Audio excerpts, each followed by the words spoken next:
High Performance Cricket Coach Level 3, Head Coach of Carlton Senior Team and Junior Program. Today's session is about junior cricket coaching principles.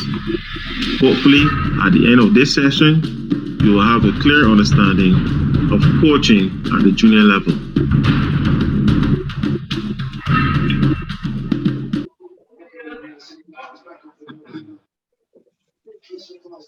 Good afternoon to everyone. Welcome again to today's session on junior cricket coaching principles. It says junior cricket, but I guess it could go for any sport at the junior level. So let's get straight into it. So when we start to talk about junior cricket coaching principles, there are two words that comes to mind: fun and enjoyment. So we as coaches and PE teachers, we definitely have a great responsibility when it comes to fostering the next generation of young cricketers. The key thing though is to provide a fun, positive, and safe environment for every player to develop.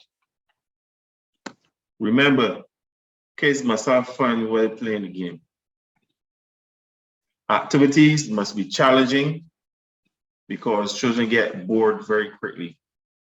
So we as coaches should have various sessions. It's also crucial that our sessions should have a competitive component and one that is inclusive. That means the less skilled players, the female players, we want to include everyone. And we want to make sure that your session has a competitive component in it. Rewarding effort over performance is one way that we as coaches can get the best out of our players. Example, if you as a coach keep crucifying your players each time they make a mistake, that player will lose confidence. And then a crucial time or a crucial moment in the game where a catch is 50-50, that player will not commit to go and take that catch because you don't want to hear coach spraying him down all the time. So you gotta be careful, when we're dealing with the players. We need to encourage problem solving. Coaches should allow players to provide the solutions to problems and situations. You do that by asking questions, introducing rules and constraints, so players can work out scenarios for themselves. So we're going to give more implicit instructions than explicit instructions in that case.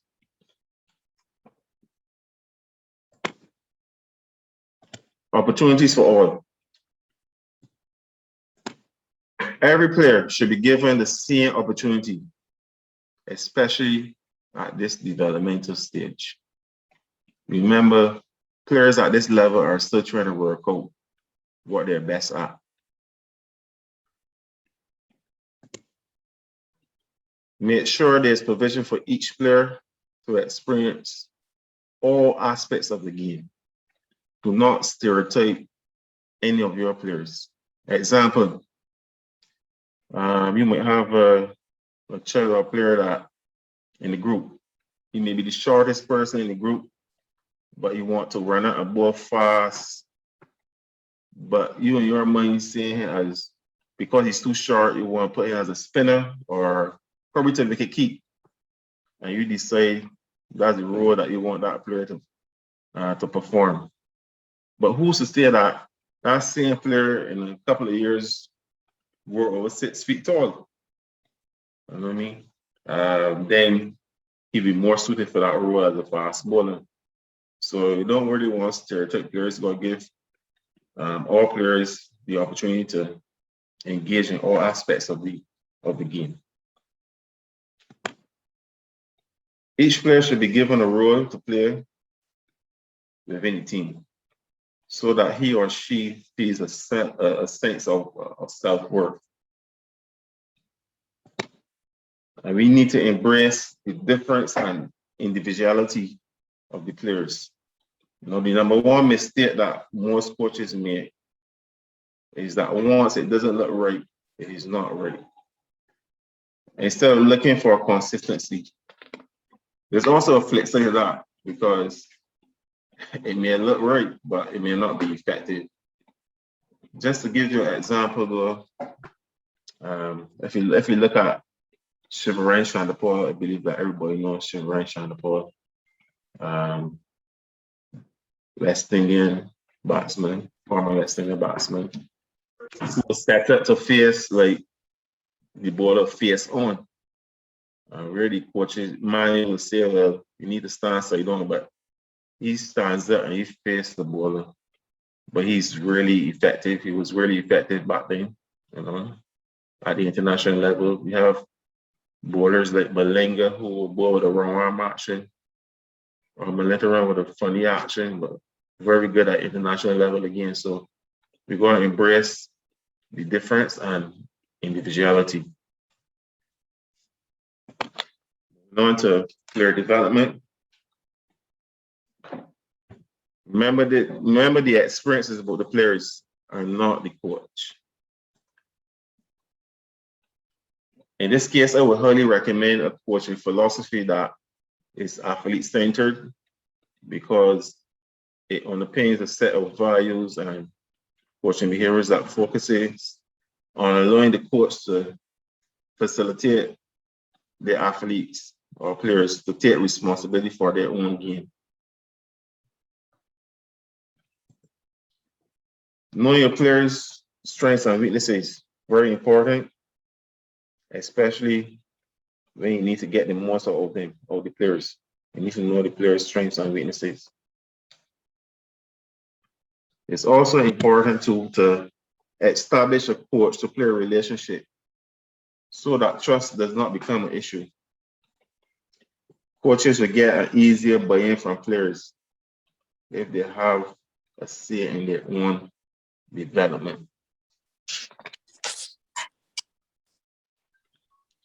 Focus on helping each player develop their skills and an understanding of the game. Straightforward.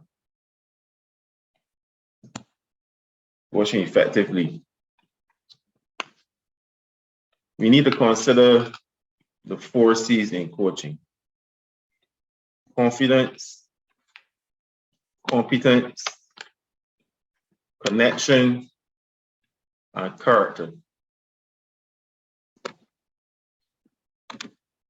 Confidence. We need to support, encourage, and value your players so they develop a self-belief and a self-worth. We also need to create an environment where failure is acceptable and avoid criticism of players at this level. Players need to express themselves when they're playing the game. And in order to do that, they must eliminate that fear of failing. So you've got to be very careful. Remember to develop your players and use positive encouragement instead of criticism. Competence. Create an environment that helps each other. Create an environment that helps each player to develop their current skills and to learn new ones. You should structure your training sessions to include activities that are match-like scenarios. So you want to get the sessions as close to the match as possible. You also need to focus on helping every player to develop their skills and understanding of the game.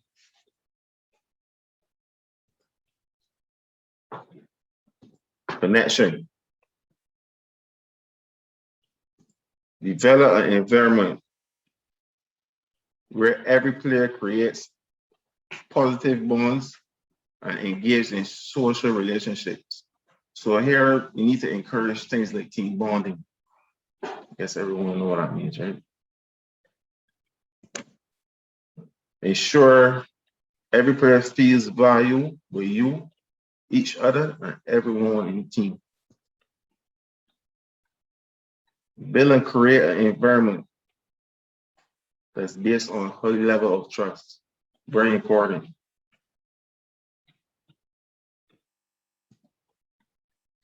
And you want to foster an environment where every player develops a love and a connection with the game.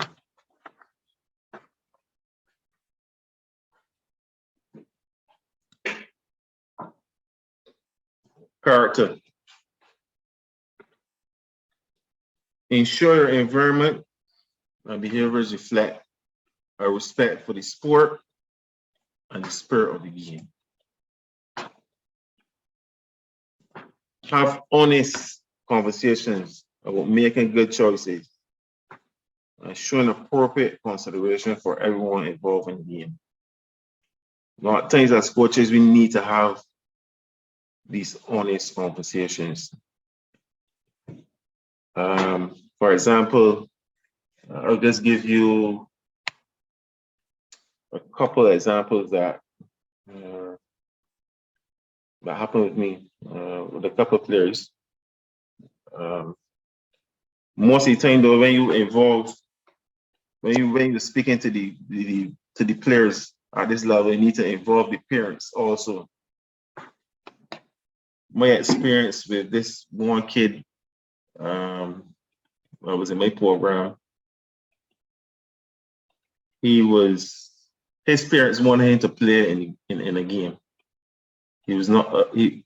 To me, he was not at the scratch. I know it's being honest. He's not at the scratch. You know, it could be dangerous. Whatever the case is, parents still insist coming to the program need to get opportunity. They say opportunity will come, but not yet. Whatever the case is. However, young coach at the time put in this young player, and he was asked the ball by the captain. And he started the over. I all know the over still going on. Can't get the over. You know, skill level wasn't there, so he ended up crying. You know, it hurt more, I think, in his case. So, and then there are others like some people come to training, playing the football every week. You need to start and have a serious conversation with that player and the parent. You know, if the parent and the player is there for fun, just fun, then that takes a lot of stress off the coach. You know, so then you know that person is just there for the recreation of the cases, but then the other players are looking to move forward. So you need to have those conversations. You also need to be a positive role model for your players and your program. So at this time, we'll take any questions pertaining the short presentation. And after those questions, then I will show you a few clips that you can use in your training sessions. You can modify them how you want to, but at least you've got a clear idea of how to, do some of this stuff in your sessions. Any questions? Afternoon, Shirley. Shepard here. Hey. My question is actually more so towards coach education. Are there any syllabus or any definitive guides that young coaches or more accurately coaches that are teaching young charges under a certain age should follow? So for example, at this stage of their development, we should be doing X followed by Y followed by whatever the case is, because for most of us present, we are educators first, as in academic educators first, even though coaching and teaching they overlap. The issue that I found is that a lot of the times they're separated. and the persons involved tend to have slightly different views, even though on the same spectrum. So I was wondering if there's a guide that persons can follow when they're coaching young players or players to be within a particular age group, usually U11, U9, U7, U5, which is what we would generally be dealing with in the primary school. Right. Well, normally, Mr. Sharper, thanks for your question. Normally, you start off with the foundation course. That's a course where you get introduced to coaching. That will carry through all the things that you need to be doing at the foundation level. And then there's a level 1 course, and there's a level 2 course. So you move on all the things. So to answer your question, there's support for people like yourself to improve yourself or equip yourself more by taking these courses. I know the West Indies Cricket Board has offered some of these courses already. It's COVID now, so a lot of things on the back burner, but as soon as they're back up, I can obviously let you know. Hope that answer your question. Yes, thank you very much. Yeah, it was actually very helpful because, as I said, like a lot of the times as an educator, you don't know exactly what you should be doing with these children at any given time, because usually we have a syllabus and we could look in the syllabus and say, well, okay, in infants A, the child should be doing A, B, and C, infants B, so on and so forth. So I just was trying to figure out for cricket if it's the same thing. So yes, that was very helpful. Thanks again. Yeah, but just remember at this stage, it's mainly fun, and you want to allow the children to learn through fun. You want the children to come back every week. You know what I mean? Enthusiastic about learning new skills and stuff. So this war presentation is about to. Understood. Yeah. Okay, I have a question coming out of the chat. The question is towards talent ID and asking what sort of attributes within youngsters to be looking for when selecting potential youth footballers.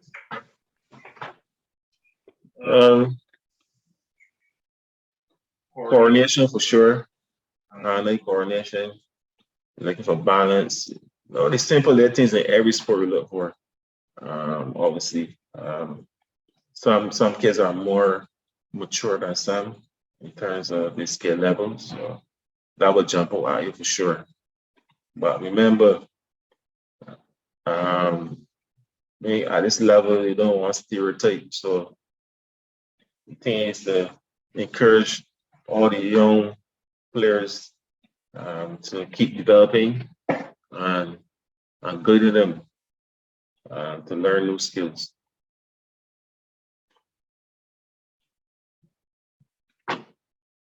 Any more questions?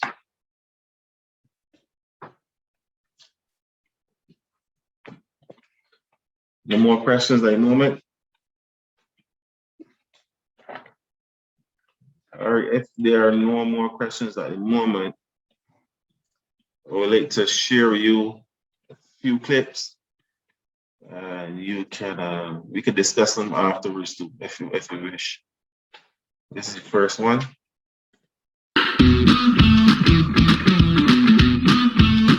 In this activity, you'll need a bat and a ball. The aim of the game is to keep control of the ball while tapping the ball on your bat as many times as you can before it hits the ground. To make the game easier, try using a tennis racket or a tennis ball. Try using different variations, like hitting the ball up and catching it, or hit, bounce, catch one-handed.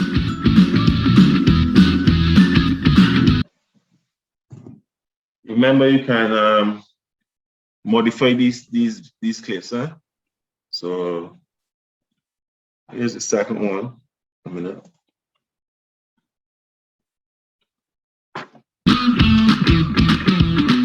In this activity, you'll need a ball, a set of stumps, or something else around the house that can be used as a target, like some water bottles. Place the household items that you're using as targets or battleships in your playing area. Have your cricket blaster select the bowling position and bowl the balls at the battleships. If the bowler hits the battleship, they collect that ship. The winner of the game is the bowler who collects the most battleships. Change the targets, start with big battleships, and progress to smaller targets. Experiment with a variety of balls and a range of distances and run-ups.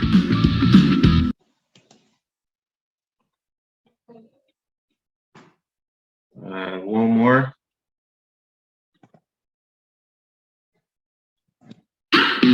This activity is called Target Takedown. Grab 2 ropes and each pair a ball and a target. Target takedown will develop blasters' fielding and bowling skills. It's simple and fun. Lay the ropes 10 meters apart. Put the targets in the middle of the ropes. Blast pairs stand behind the ropes opposite each other and deliver the ball at the target. Start with underarm throws, progress to overarm throwing, then introduce bowling. Encourage blasters to direct their momentum towards the target. Change it up. Level 1, distance. Level 2, run in and bowl. Level 3, try a new target. Hit the target, take a step back. Miss the target, step closer. See how far blasters can separate. Encourage blasters to experiment with a run-up when bowling. Rotate pairs to new targets and get blasters to get creative and build a new target. Target takedown is a great opportunity to highlight the difference between bowling, throwing, but most importantly, have fun with it.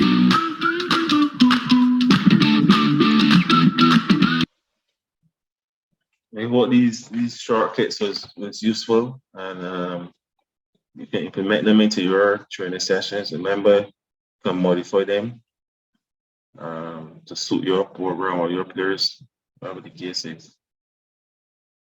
Any more questions? Anything we need to discuss? Is this the end of your presentation, sir? Pardon me? This is the end of the presentation because I have quite a few questions I would like to ask. Yeah, go ahead, Mr. Watson. Go ahead. Well, firstly, I like the example you brought forward when it came to the individual. Do not categorize individual by the sizes. When you said that even if a youngster is short in stature, he can be a fast bowler. But I like to reiterate, they said that Malcolm Marshall, who's not considered tall, on Fidel Edwards, both Barbadians, became some of the fastest bowlers in the history of West Indies cricket. Yeah, that's actually strengthening my point. Just because you're short means that you can't bowl fast. Just because you're short means that you can't really keep. Just don't stereotype your players, because at this level, you don't know what you become. Some players start out as bowlers and then as opening batsmen. Some players start as wicketkeepers and as fast bowlers. I think Wesley Hall was a wicketkeeper at school, and he's one of the greatest fast bowlers that West Indies ever had. Not just a school, a great school, sir. I know you said that. Now, I get brutalized a lot for this statement throughout the Caribbean. I spent a lot of time in Trinidad and Guyana, and I always said that when Barbados cricket is strong, West Indies cricket is strong. I actually got around the bar at night in Trinidad for that statement. But it's still strong to feel that way. My question to you is, do we have the right structure in Barbados to produce these world-class players that we have been doing over the years? I will attempt to answer that. Honestly, I think we take a lot of that statement you just made for granted.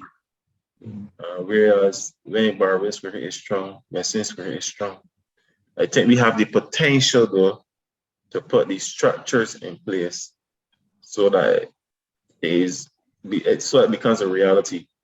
Right now, I don't think we are doing enough at grassroots level. I think it's being neglected at the moment.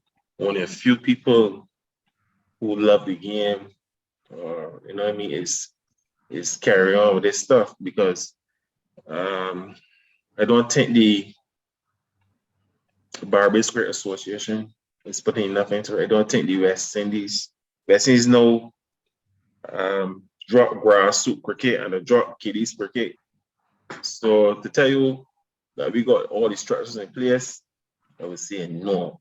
Potentially, we do have the potential to put everything in place so that that statement can become a real reality again. And I don't want to seem to be asking all the questions. However, when I look at fielding at the international level, I talk about West Indies cricket, and I see a lot of our players who throw the ball and fielding from a little too high and is my take on it. I can be so far off base.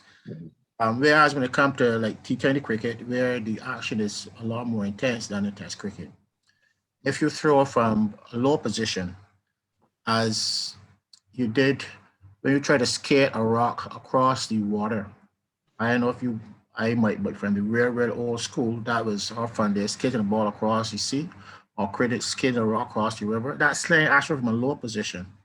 I find a lot of other international teams use that technique and get the ball to the wicketkeeper or the other stumps very quickly.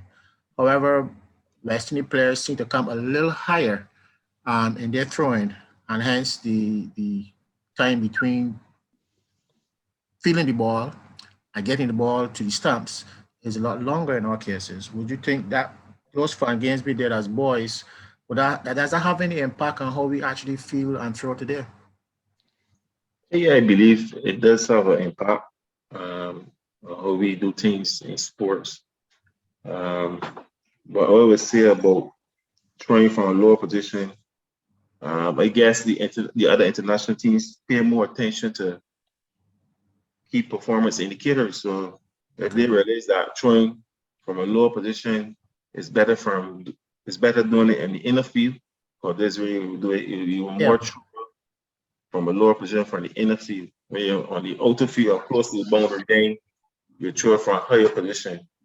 I just think we need to follow some of the good things that the other international teams are doing and put in place so that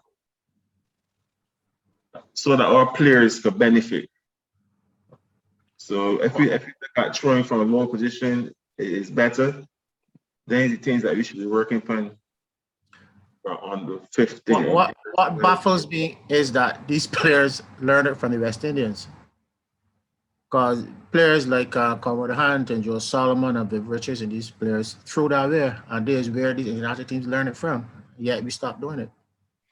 You are so correct, because even when it was doing my accreditation with the Australian coaches, they say they took what the West Indian players were doing back then, the grades, put it into their program, modify it a little bit, and come up with this whole coaching session. Yeah. Mm-hmm. So you're correct. Because Donovan had that. Donovan?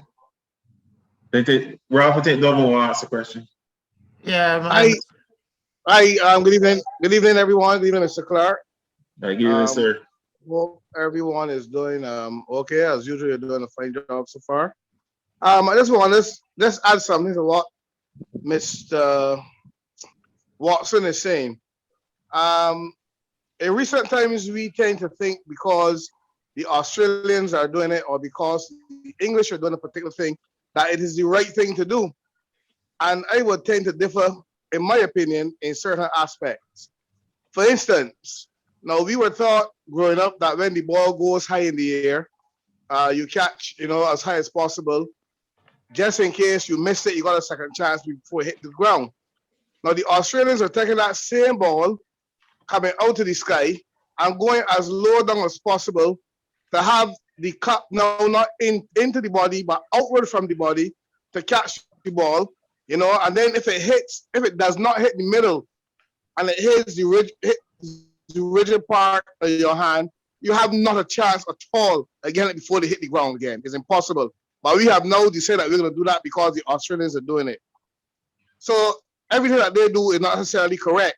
All way, high, if you miss it, you catch it again. In my opinion, that's the safest way. Now, as Ralph was saying, throwing from low and throwing from high. Now, depends on where you are in the field. Low and high will come into to play. But Mr. Watson, if you if you try it, throwing the ball from high, it takes pressure off of the back, lower back one, and there's less pressure on the shoulders in terms of your rotator cuff and stuff like that to actually get the ball in. And if you're on the boundary, you're not going to throw the ball from sideways down by your waist, because chances are you might never get in. So you got to go high. So it depends on where you are, but pressure is taken off or placed on, depends on how you throw the ball. So coming from high is always easier, takes a lot of pressure off of the shoulder, rotator cuff, and stuff like that. So I just want to say we got to be careful of how we follow. And Mr. Clarke, you're absolutely correct, because we were chosen, and the guys remember we went to the Lloyd Erskine Sandiford Center for coaching session with the Australians. And they keep asking one question over and over, and they didn't want to answer. I simply asked, did you or did you not model cricket of the West Indies? And eventually the guys said, no, what, I didn't want to answer. But yes, we did. We tweaked it, we improved it, and we made it a little stronger. So we still got to be careful. There's some things that are still West Indian that is going to work for us all the time. Thank you very much. Thanks, Don, for that comment. Yeah, I see Mr. Sharper, but before Mr. Sharper coming, Don,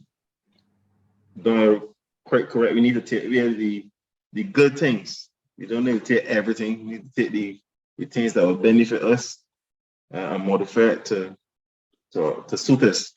And I think that will work for us going forward. Mr. Shepherd.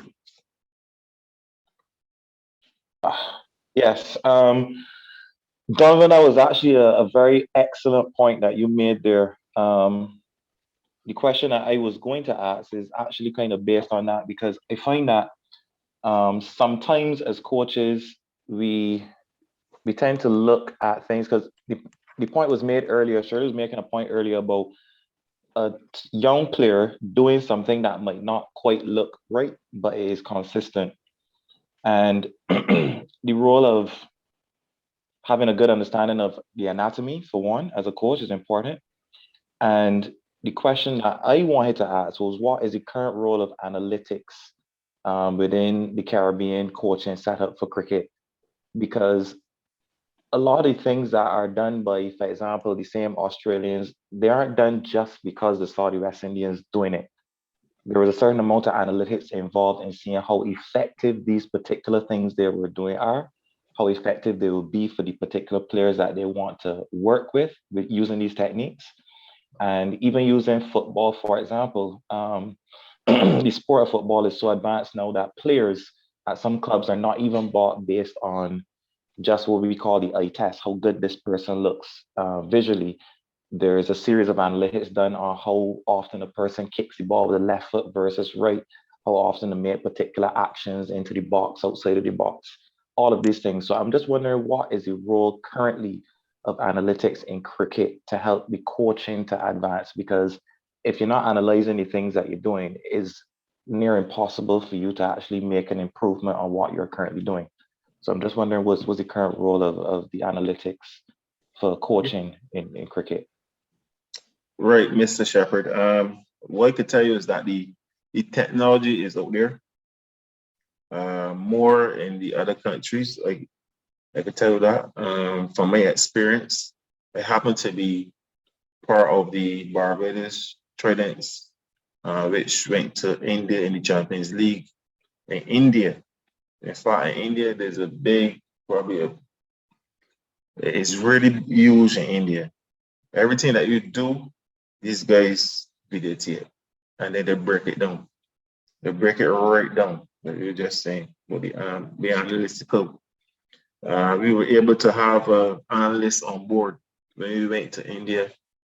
He was able to show us how often a person get out to a left-hand spinner, how often a person get out to a short ball, how often somebody get out to a full ball, what shot about something like the player so that it made planning a lot easier, right? What I would say is that the vaccines are a little bit behind in that field.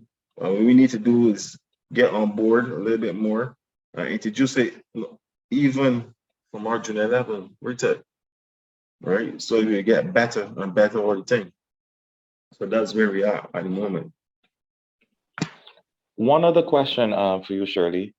The two videos that you showed before, those videos, for me, I like to split my skills training with my students into two categories: skill acquisition and skill mastery.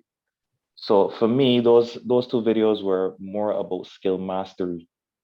In terms of the skill acquisition now, are there particular skills earmarked by the WICB that we should be using to help to introduce skills in cricket to children? Right. The videos that you saw, as I said before, these are just guides. These are just guidelines, you know. With my training, what I would tell you is that there is no manual. Or for instance, I'm a level 3 Australian coach, but there's no manual involved. Therefore, you as a coach got to be creative. And as I say, you got to know your players, you got to know you want to get with session, and you got to bring everything that you have. You got to think about these children 24/7 in order to get the best out of every player. So you can use anything possible once it helping. For the West Indies, the West Indies does not have anything I know about reducing whatever the case is.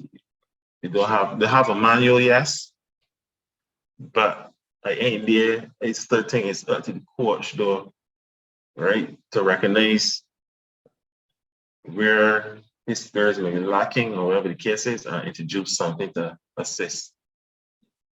So you as a coach or a PE teacher, for instance, no. You want to teach your fellow how to bowl, but every time you bring up your arm, it bending. Then you start thinking about how you get this man straight. All right, you can use a belt, you can use a piece of stick. You gotta start thinking about so many things. You just gotta get it done. So that's my advice. I appreciate that a lot, Shirley. I personally think that that's a feeling on our part, because while listening to you, like I just thinking to myself about when I'm in the classroom, for example, if I have to teach a kid how to subjugate a sentence or a verb or whatever the case is, I gotta show them subject and verb agreement. I can't just say, well, the child knows verbs, so let me just teach them subjects now so that they can know the two. There's a process that I have to undertake to show them how subjects and verbs agree. So taking, for example, the same bowling, I know that the first thing I have to show this child is the biomechanics behind what they're doing. I gotta get that hand to come around in a circle. That should be step one, but at least for me, that should be step one. So I need to do things, drills, exercises, whatever the case is, to get that happening. And then I look at what's the next step. So let's say, for example, getting the lower body involved into the movement. How I get that kid to get their knee up in the air and driving down, coordinating that with the circular motion in the hand. So this was actually what I was alluding to in my earlier question about syllabus, because it is very critical. And I can promise you, all of these sports in other countries, they have syllabus and coaching education wherein you have a certain linear way in which you coach children from U5 all the way up to professional level. And if it is that you're saying that we don't currently have something like that, I think we should be looking desperately at getting that, because our performances will never go anywhere if we just base them on nostalgia and feeling on, I think a player could probably benefit from, as opposed to we have a specific way that we develop our players, right? Because as much as, yes, it will help to create a lot of individuality, the Fidel Edwards and the Shivnari Chandapals, but having a structure, I don't think will eliminate those types of players. It just gives coaches an understanding of what I should be doing at any given time to help my charges to get from rank novice to amateur to finally professional. So I guess my hope really is that in the future that we could probably amalgamate between coaches, teachers, whoever, to actually get that aspect up and running. Right. As I said, that there are manuals out there that you can refer to see from novice to beginners, whatever the case is, rated. But what I'm saying to you is, although you have those things in place, then you, as the PE teacher or coach, need to do extra, because everyone is not going to learn by the book. As you explain, with the feeder errors and the Chevron, Shonda Falls, and those guys. There's certain things we're looking for, yes, to give us a gauge. But there's as I said, there are manuals out there that you can refer to see stat 1, stat 2, stat 3, whatever the case is. Leslie's cricket board should have one for foundation and probably level 1, level 2, I believe. I personally don't deal with manuals anymore. When I first started coaching, I did that, but then I realized I'm dealing with so many different cases, and I realized that then I had to really think on my feet. So it's good to know though what to look for, but with experience, you will know what to do. Yes, Mr. I think I better understand. One very quick thing. I better understand your point now that you made that last point again. Is it possible that probably afterwards you could guide me in the direction of some of these things so that I could better inform myself? Yes, sir. You can do that. Thanks, I appreciate it. Mr. Lover, sir. Yes, please. Thank you. I just want to say something here quickly, and something we got to be very, very, very careful of. I'm able to experience it while playing in England and coaching at my club, Ashton. I find that we would turn up with the juniors, this is the beginners now, and we would just start to coach. And we would start off by saying, all right, bowlers, left hand up, you see that non-bowling hand, right up, this thing coming, the foot snap and all of that. And that's how we would start. But I think what we need to do is suggest set up, give them a chance, who can bowl, who can bat, give them a chance to do that, and you can stay at the side and you can watch or you can better gauge that you can move from there. Because I had a young son on the 17th, a seam bowler. His hand, that left hand, non-bowling hand, would never, ever, ever reach for the sky. But he was accurate. He was accurate all the time, in and out, ball in and out. And the ECB coach was telling me, Donovan, make him put his hand up in the air, that left hand. I told him straight, he could put that left hand in the mouth, he could put it in the pocket, he could put it in the ears up on top of his head. Once he keeps bowling accurately, I am not going to change him. So as coaches, sometimes I find that we try to change instead of fine-tuning. I don't want to make mistakes. I find a lot of coaches make. They just want to change. The manual says your hand gonna go right there, this gonna happen. Or you got a guy who might not be doing that, but he's still accurate. Yes, you might gotta do a little thing in between to fine-tune, but not change. So instead of just turn up for a session, first session, oh, hand up, right up, both the ball here, there, that left hand come in here, that right foot going there. Just set up. This is in my opinion. Just set up. Let them do what they want. They're going to do in terms of batting and bowling, and you could gauge from there, and then you can move on. Then and start to structure your sessions to suit. And again, that's in my opinion. Thank you. Very good point, Mr. Lovell. Remember, you said embrace the difference and the individuality. Good point.